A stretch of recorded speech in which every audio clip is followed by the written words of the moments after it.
અમદાવાદ શહેરના મેન્કો બ્રિજ ઉપર પોલીસની ઝડપી અને સમયસૂચક કામગીરીથી એક યુવાનનો જીવ બચી ગયો છે।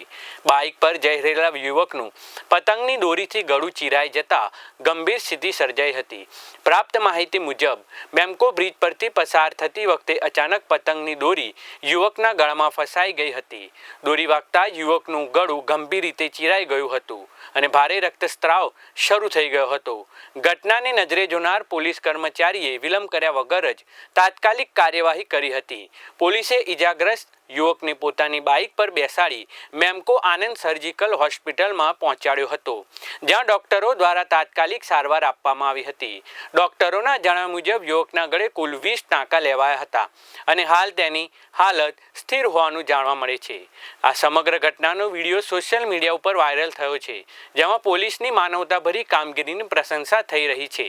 સમયસર મળેલી સારવારને કારણે યુવકનો જીવ બચી ગયો હોવાને કારણે સ્થાનિક લોકોમાં પણ પોલીસની આ પ્રત્યે જે કામગીરી કરી છે તેનો પ્રશંસાનો માહોલ જોવા મળી રહ્યો છે।